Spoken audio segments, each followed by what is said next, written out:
რა პრობლემის წინაშე შეიძლება აღმოჩნდეთ სწრაფი ონლაინ სესხის მიღების შემთხვევაში, როგორც ირკვევა თუ თანხის გადახდას დააგვიანებთ, საკომისიოსთან ერთად ჯარიმაც დაგეკისრებათ, რაც წლიურად თანხის 400% გამოდის.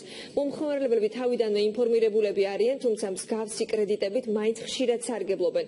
ქრონიკა დაინტერესდა რატომ და რა პლუსებსა და მინუსებს ხედავენ ექსპერტები ონლაინ სესხების ბუმში.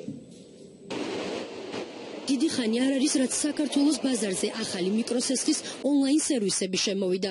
სწრაფი და მარტივი ეს არის სესხებელი კომპანიების ძირითადი სლოგანი. ისინი კლიენტებს მოკლევადიან კრედიტებს მაქსიმუმ 700 ლარის ოდენობის თანხის 15 წუთში მიღებას თავაზობენ.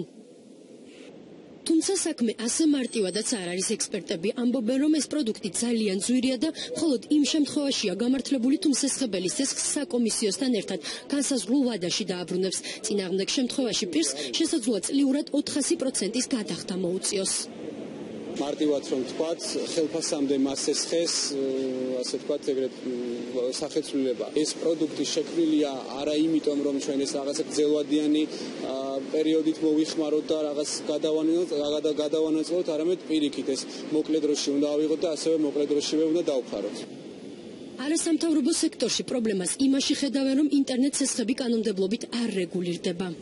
პრობლემა არის ის, რომ ონლაინ სესხების კომპანიებს არანაირი შეზღუდვა არ აქვს, მათზე არ ვრცელდება, ვთქვათ, არანაირი რეგულაცია, არც ეროვნული ბანკის, არც სხვადასხვა კანონების, ისინი ჩვეულებრივი შეზღუდული პასუხისმგებლობის საზოგადოებები არიან. სწრაფი და მარტივი წესით ონლაინ სესხის მიღებაში საგანგაშოს ვერაფერს ხედავს ბანკების ასოციაციის აღმასრულებელი დირექტორი. ეს არის მიკროსესხების სექტორი, ესე ვთქვათ, ვერანაირად ვერ განიხილება საბანკო სექტორის კონკურენტად. ანუ ყველას კი არ მედის დასტური, რომ დაგიმტკიცდა თქვათ საკრედიტო განაცხადი ამ და ამ თანხაზე. არამედ ძალიან დიდი ალბათობით უარი მოგივათ. არის თუ არა ინტერნეტ სესხის აღება მართლაც ასეთი სწრაფი და მარტივი ექსპერიმენტი დღეს ჩვენს ჩავატარეთ.